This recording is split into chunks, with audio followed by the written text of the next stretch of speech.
That's it for this week. We'll see you next time. Hey, tell your neighbor you're glad that they're in the house of God today. Give them a high five. Yeah, it's good to be in the house of God, isn't it? Come on. Hey, thanks for making room in our services and our gatherings. I'm hoping that maybe you had an easier time to park and the coffee line was shorter because, man, we're making room for people at this church, aren't we? Come on, we got to make room. Yeah, it's awesome. So proud of you. And stay right here at the 8:30. You are loved. And we're going to wake up together. It's going to be amazing. And so, man, I'm excited. I'm excited about our baptisms during all our gatherings this week. I think we're nearing 50 people getting water baptized. Let's give God praise for that. That's a huge deal. And powerful. And also, man, I couldn't believe our Easter. It was incredible, wasn't it? God was just moving, changing lives. We talked about disturbing our city and troubling our world. And one guy texted me a picture of the sheriff blocking off traffic. People, like it was bumper to bumper New York City around here. And that's awesome, right? That's a big deal. And we're so excited about that. And thank you for making room, and it's going to be awesome. Hey, today we're going to open a series simply entitled, I think, Joseph, and looking at the life of Joseph. And as I do that, I want to tell you about a movie that I watched probably a month ago. I couldn't believe it. I once in a while, and I've said this before, I will stumble upon a movie, and sometimes I'll judge the movie by the picture that they show me on the front of the, you know, the icon, you know, and I'll judge a movie based on that. Lame. And there's a lot of lame movies out there. There's no question about it. And so I clicked on this movie called Greater. And it's fascinating. I don't know if you've watched it. Highly recommend it. But a little boy on Cherry Street in Harrison, Arkansas, had a dream of playing football for the Razorbacks. It's based on a true story about a kid by the name of Brandon Burlsworth, and he had a lot of ridicule early on in his life about his weight. And he knew that he wasn't naturally gifted to play football, so he had to actually have more effort put into it. And you watch the movie, and he grew up in a single home with his mother. His dad was an alcoholic, really kind of a sad cast on the movie, really.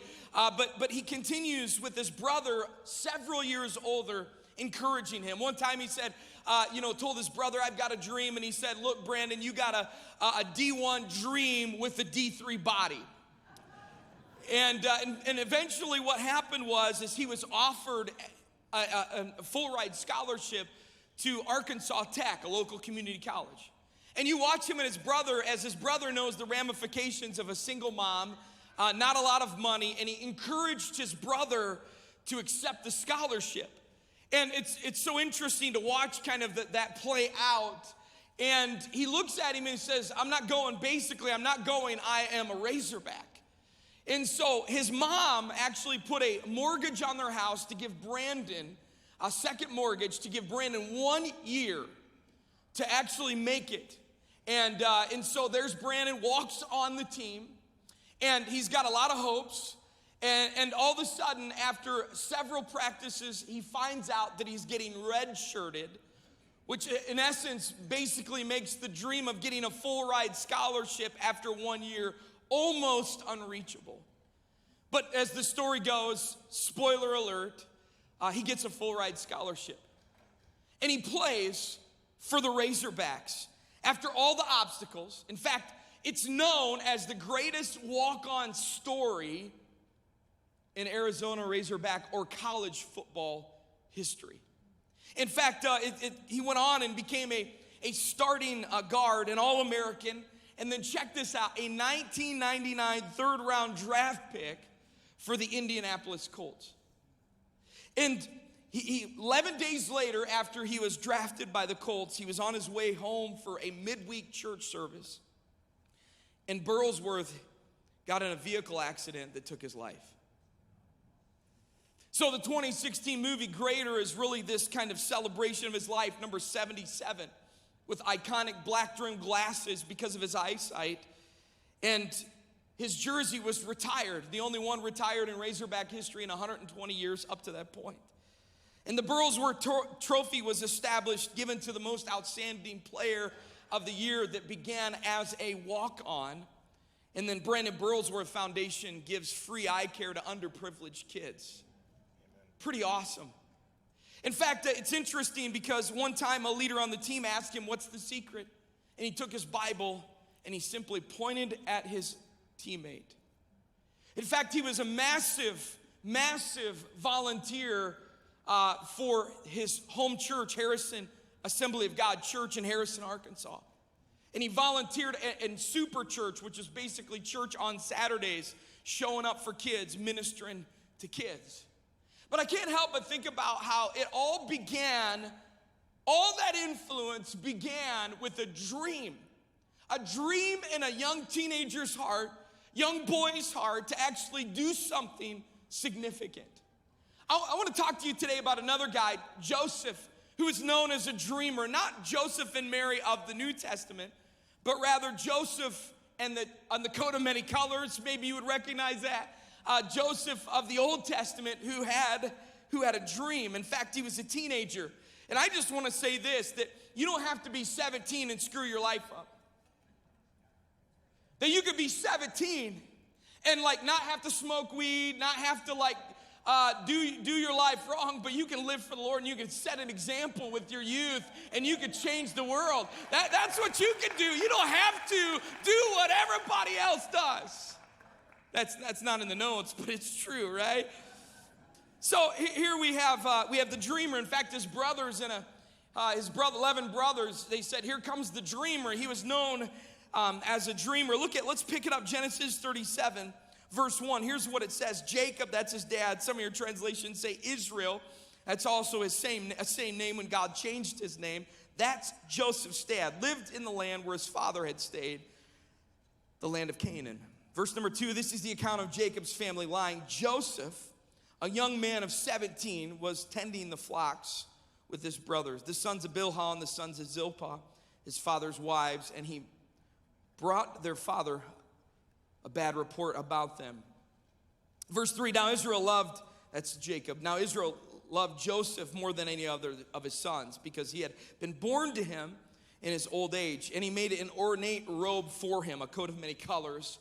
If you remember the Sunday school days, long-sleeved ornate robe. And when his brothers saw that their father loved him more than any of them, they hated him and could not speak a kind word to him. And verse 5 says, Joseph had a dream. And when he told it to his brothers, they hated him all the more. It's interesting because we see in the book of Genesis really kind of the two hands of God. Metaphorically. First of all, we see what we would call the invisible, or the visible hand of God. It's in the first several chapters, 36 chapters of Genesis, you can see God working in people's lives in a very visual way. He's speaking to people. He's opening wombs. In fact, he opened one womb of a 90-year-old woman. And when she was told that she was pregnant, people laughed, and that was his name, laughter, right? Crazy. I mean, you see all kinds of God moving, God speaking, miracles taking place, the visible, the seen hand of God. But what's interesting is many of us in this room have experienced the very seen hand of God in our lives. We've seen God heal people. We've seen God touch people. God has spoke to us. But I'll tell you this, not everybody has that story. And one would think, well, I've really never seen God work, and so God must not be working. But that's where the invisible hand of God, the second metaphorical hand, comes into play. And it's interesting because in the first 36 chapters, we see God very visible working amongst his people. But then in the life of Joseph, we really would see the invisible hand of God. And we have to understand that even though God is not as seen, he's still working so much. And there is no one anywhere at any point in their life that God hasn't been working, even though you don't see him working. And so we see him exactly what happens as the visible hand of God, that God is working behind the scenes. God is working in everyone's life, determining the places you were born, the parents that you would be born to.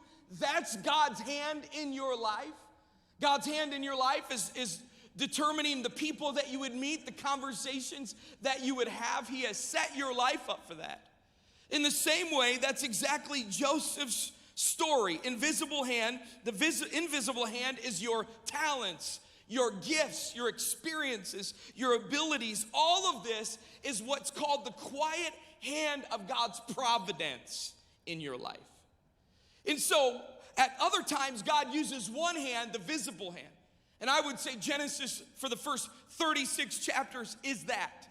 But then ironically, the other times he uses his other hand that is invisible. And that's the life of Joseph. 36 chapters, a lot of visible hand. Then 37, the hand of God shifts. And what's funny is the camera zooms in on the life of this dreamer. I'll tell you this, that it's interesting that creation gets 2 chapters in Genesis. I mean, think about how awesome creation is, man. That's a big deal. God just speaks and it was. Wouldn't that be cool? Ribeye. And that's awesome. But now, obviously, what we have is we have Joseph, and he gets, check this out, 13 chapters. The life of Joseph. So it's almost like God saying, hey, you need to look here. Hey, you need to study here. You need to observe this life. So that's exactly what we're doing. With careful caution, we're going to walk alongside the dreamer, and we're going to see processes in his life that really mirror the processes in every believer's life, in every person's life. That God is still working, not just visibly, which he is, but also invisibly. I want to give you 3 phases today of God's dream in your life. 3 phases of a God dream in your life. Number 1, we're going to start here. God has a dream for me. And I put a tagline next to this that, like, this is what happens when I get a God dream. When I get a God dream, look at it. Verse 5 says Joseph had a dream. And then verse 9, he had another dream. Are you living your life, or are you living God's dream for your life? It really is a good question. God uses a dream in Joseph's sleep to start a dream in Joseph's life. Look at this. Let me just say it this way. You are no different than Joseph. And the question is, does God have a dream for me? Yes, God has a dream for you. Let me give you a text. You can write this down. Psalm 33:11 says, the plans, or I put in here, the dreams of the Lord stand forever. The plans, the dreams of his heart stand through the future of all people. In other words, that every person everywhere, God has a dream, and Joseph's not going to get a dream and you be left out. I'm not going to get a dream and you be left out. You have a dream that God wants to give to your life. Well, I'm 89 and a half years old. Doesn't matter.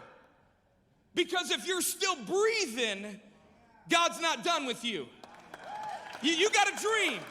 And I don't care if you're 89 and a half or you're 3 and a half, God has a dream for your life.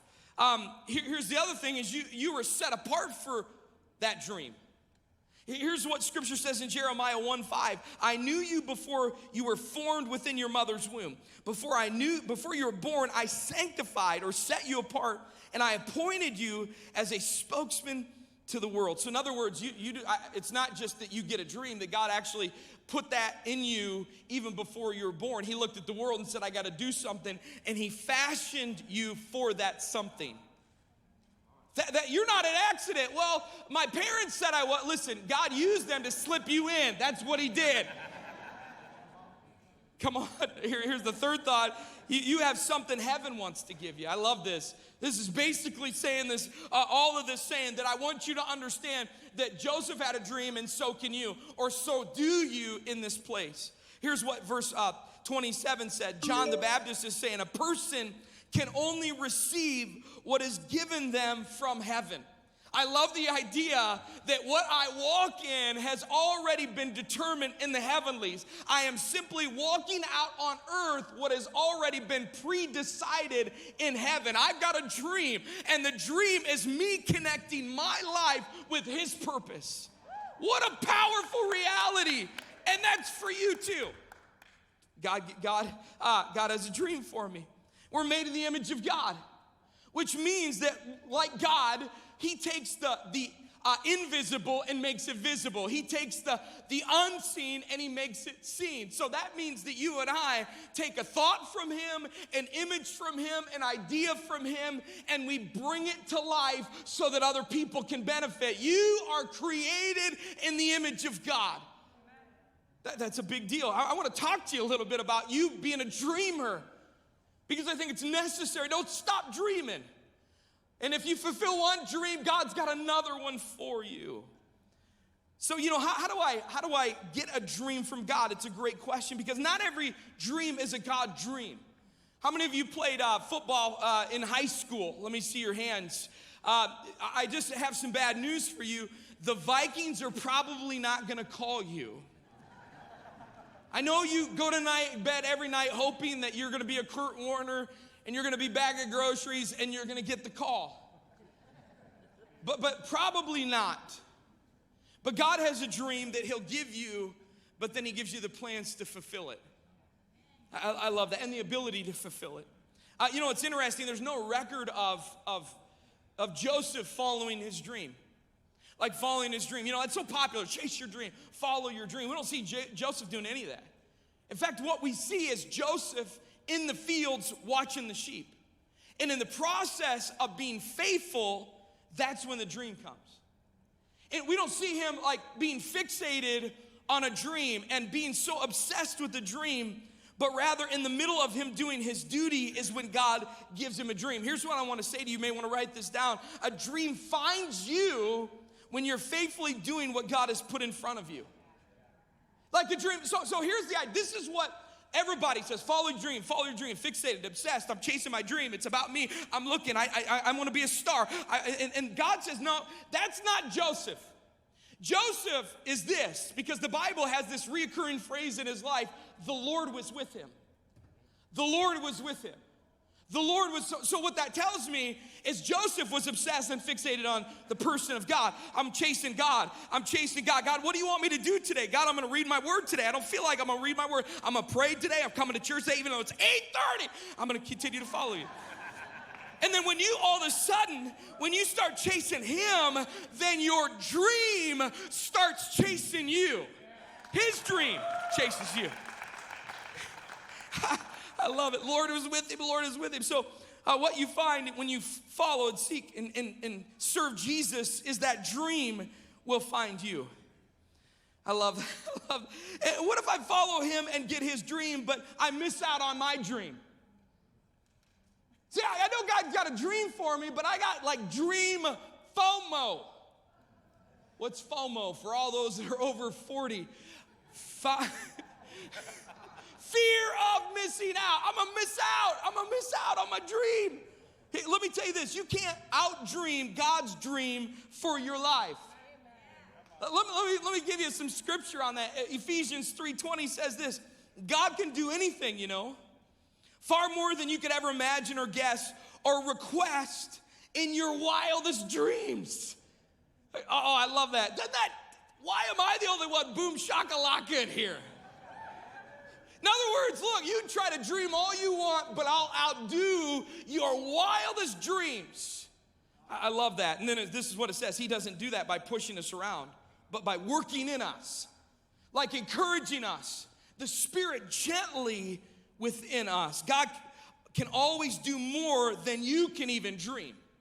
Imagine or even guess. God can do more than that. Why? Because he's bigger and better than you are. Like he's humongous. He's huge, enormous.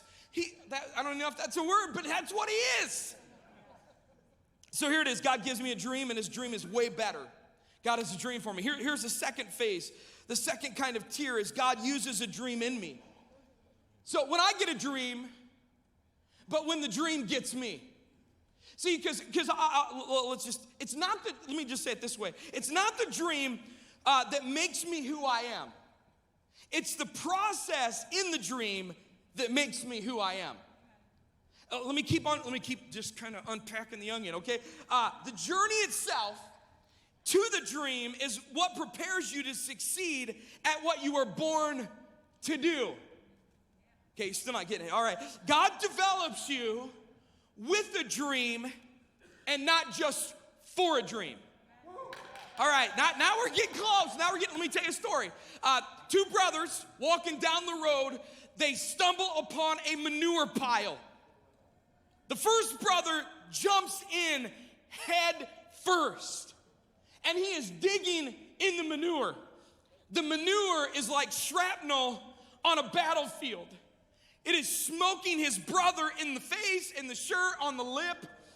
And in the process of that, his brother says, "What are you doing? Why don't you," and the first brother digging says, "Why don't you help me?" He says, "I'm not getting my hands dirty in that. What are you doing?" He says, "Look, I figure that with all this manure around here, there's got to be a horse in here somewhere." For all the visual people in the room, the dream is God digging through the manure, the fat of your life, because there's a horse inside of you. There's a dream inside of you. There is potential that wants to get out inside of you. So the dream shapes me for my destiny.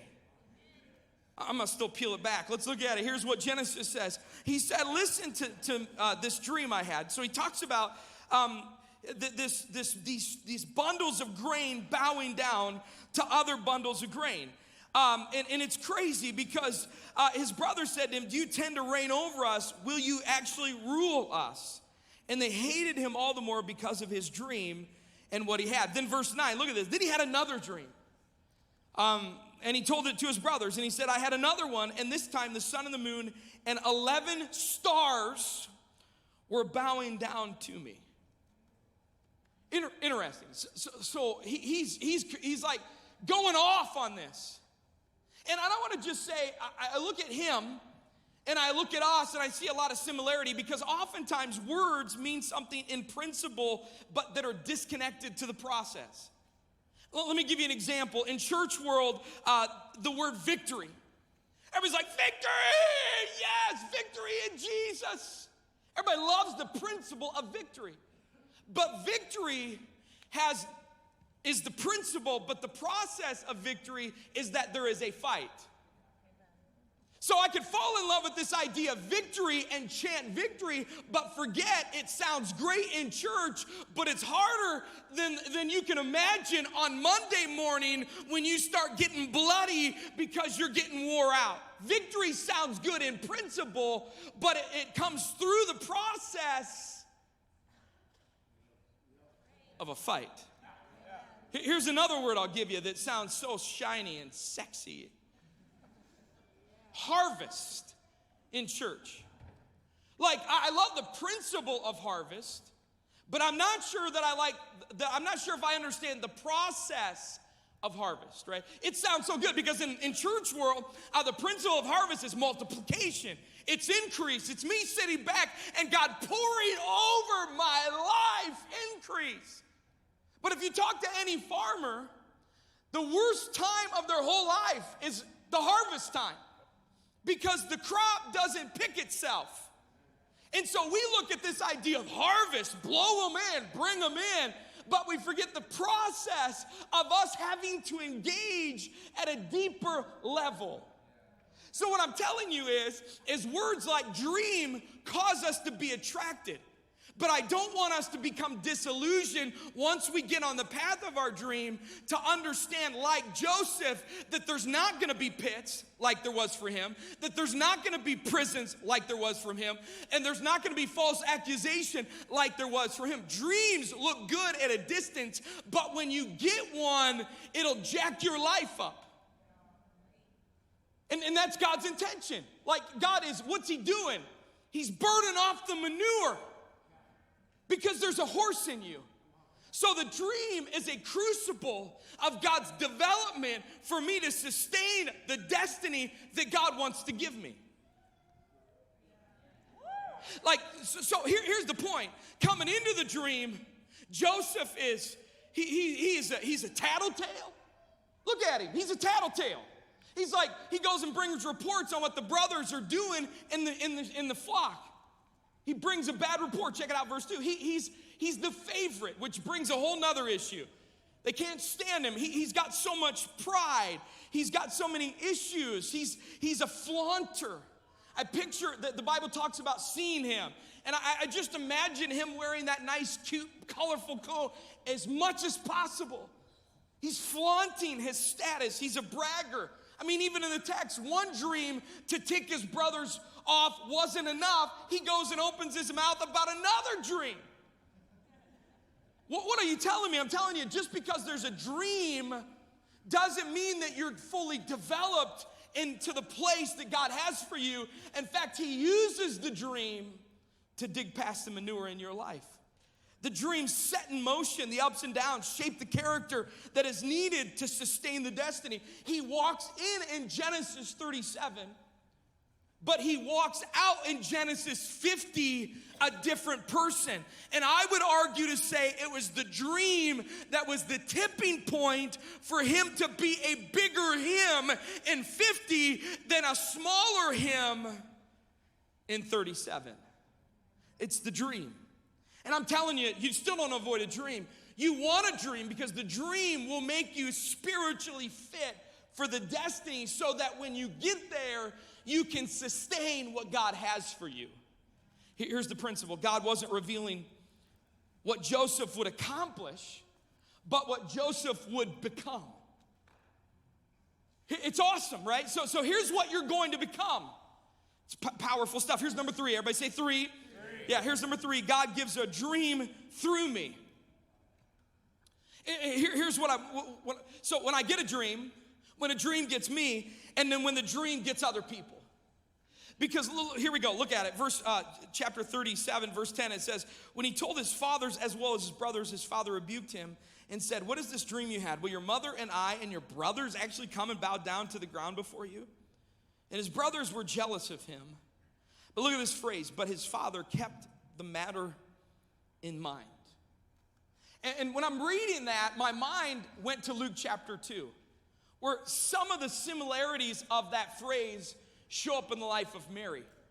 Look at what it says in Luke chapter 2, verse 17. When they had seen him, they spread the word concerning, this is talking about the shepherds, what had been told about this child.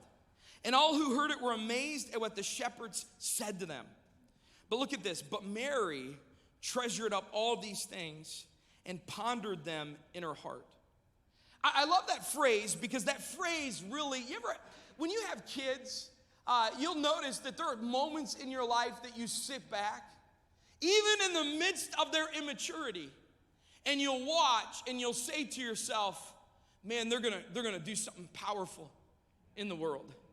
My mom always spoke over to me every birthday card, every opportunity, every moment she could write. She would say, you are a history maker. What is she saying? She's saying exactly what Jacob said about Joseph, that Jacob kept these things in his mind. She is saying the same thing that Mary was saying to herself, that she pondered them and kept them close to her heart. In other words, my kid is going to be unleashed on this world, and he's going to change history in some way, so far to the extent that I can't even absolutely even put it in my head. The world is it's gonna be different. What a powerful reality. And sometimes we think the dream is gonna end up one way, and it's the same dream, but it ends totally different. You see, the dream he had, Joseph had, was he thought it was for status. Only later to find it was for service. See, initially, remember, he had the 2 dreams, the bundles bowing down, the 2 stars bowing, the stars rather bowing down.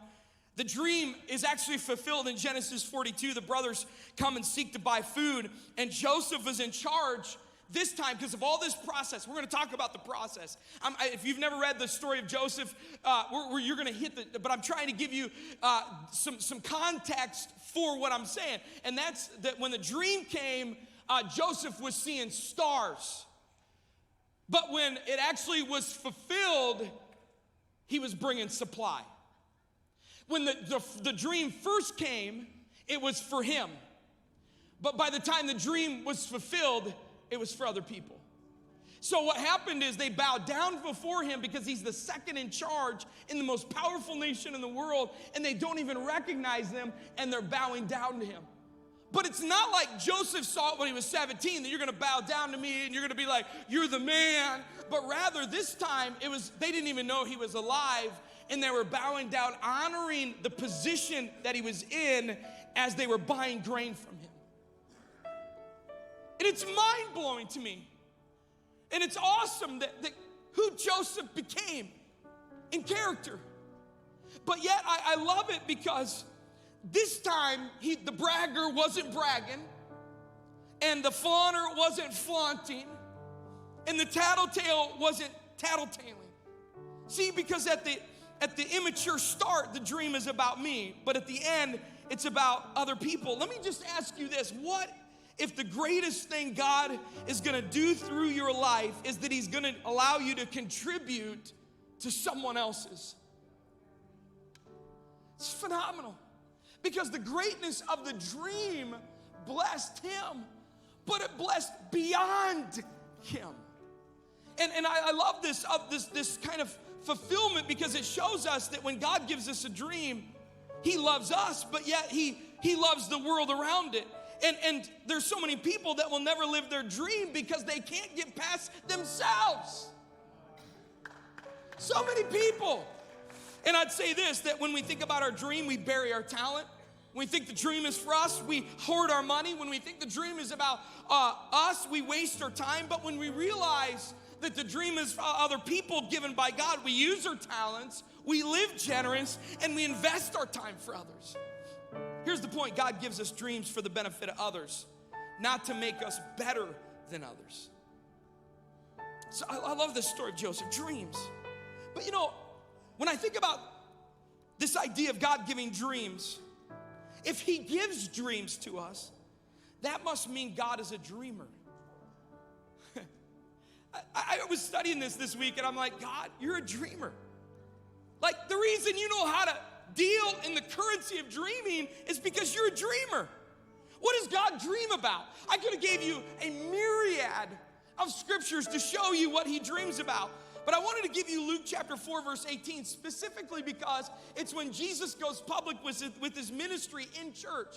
And he kind of tells the dream that God has. Look at it. The Spirit of the Lord is on me. He's put his hand on me to preach the good news. And I put give hope. To preach the good news. In other words, God's dream is to give hope to poor people. He has sent me to heal those with a sad heart. In other words, give healing. He has sent me to tell those who are being held that they can go free. He has sent me to make the blind to see and to free those who are held because of trouble. In other words, God's dream is to give help to people. And I say all that to say, yes, God has a dream to give you. But I also say, yes, Y-E-S, exclamation point. Yes, God has a dream to give you. But I would say this, yet, Y-E-T, exclamation point, that God also has a dream for you. What is the dream? It's to heal you. It's to help you. It's to give you hope. That's the nature of the gospel. And I would say this, anytime that we run into a dream, even though the person may not even acknowledge God, God still uses the dream to preach his dream to people. That's why I'm watching the Hoosier movie the other day, and they win the championship, and I'm crying. Because God is stirring. What is he telling me? He's telling me that no matter the obstacle, no matter how small that you feel like you are, I can do things to blow your mind. He is preaching his dream for me with the dream of other people. I want you to check this video out because I want God to preach his dream for you right now. I have a lot of memories from when I was a child. One that's always stuck out to me, though, was when I was about 10 years old, and I was in school, and I struggled. And I didn't struggle with English, math, or science. I struggled holding still. And I would try to listen and focus and process ideas, but I couldn't help myself. And to be honest, I would sit there and then I would just start tapping. And the students in the class would look at me and they'd say, "Hey, stop tapping." A lot of the time, I didn't even realize I was doing it. And then eventually even the teachers got after me and they would yell at me and they'd say, "Clint, you have to stop tapping." It got so bad that I got sent to the principal's office for tapping. And he said to me, "Okay, maybe when you go back to class, just try sitting on your hands." And so I did. I went back to class, and when I felt myself starting to tap, I did this. I sat on my hands. And that worked for about 5 seconds. One time I was tapping in class, and my teacher, Mr. Jensen, he looked at me and he yelled. And he said, "Clint, stay after class." And I thought to myself, this is it. I am done. Now, I've always been the type of person that believes that a single moment in time can change a person's life. And this was one of those moments for me, and I will never forget it. And so I was sitting there with Mr. Jensen and an empty classroom. And he walked past me and he sat next to his desk and he said, "Clint, come here. I want to talk to you." And as he looked me right in the eye, he said, "Now, I need you to know something. You're not in trouble. But I do have just one question that I have to ask you." And he asked, he said, "Have you ever thought about playing the drums?" And in that moment, Mr. Jensen, he leaned back and he opened the top drawer of his desk. And he reached in and he pulled out my very first pair of drumsticks. And he held them in his hands and he looked at me and he said, "Hey, Clint, you're not a problem. I think you're a drummer."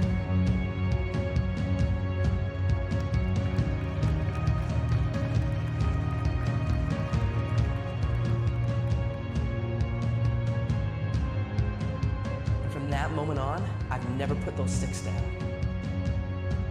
I've toured, recorded, and played drums all over the world. My whole college education was paid for with drumsticks in my hand.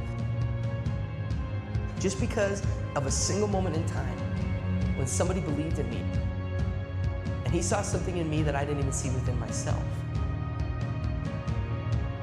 And from that moment, I learned that there's a difference between being the best in the world and being the best for the world.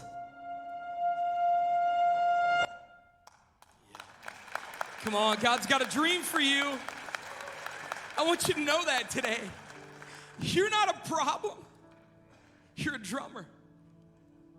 You're not broke. You just need hope. You're not to stay sad. You just need to heal.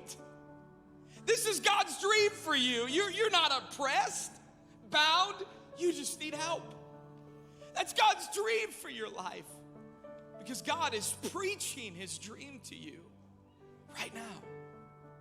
Would you grab your Connect card? Would you do that right here? Here it is. I want everybody to take a next step today. I want to give you a few today to take. What is it? What am I going to do with what I heard today? Let's check it out. Here it is. Number one, today I invite Jesus in my life for the first time. Listen, do you understand that God is preaching his heart for you through this? That maybe you've been told something or over your life, but God just like bore his heart to you, that he loved the world so much, that he loves you so much. Maybe today you need to accept his dream for you in the fact that he wants a relationship with you. Check it out. Number two is I'll make a shift today from discovering my dream to developing faithfulness. I'm not fixated on my dream, I'm chasing him. And then when I chase him, my dream will be chasing me. Number three is I'll read Genesis 37 through 39 this week. You can do that by getting on the Heritage app, going to the Bible, and then the plan. And then number four, I'm going to continue the 6-week challenge of attending and applying to see God work in my life. So we've encouraged on Easter 6 weeks. Give God 6 weeks to change your life as you attend and apply. Would you stand with me in this place? I want to ask our prayer team to come.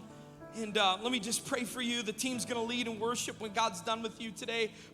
You're free to go, but maybe God will give you a dream today, or maybe what you're feeling in your heart, you need to know it's not like bad chili, but it's indeed God giving you something powerful to change the world around you. Let me pray for you.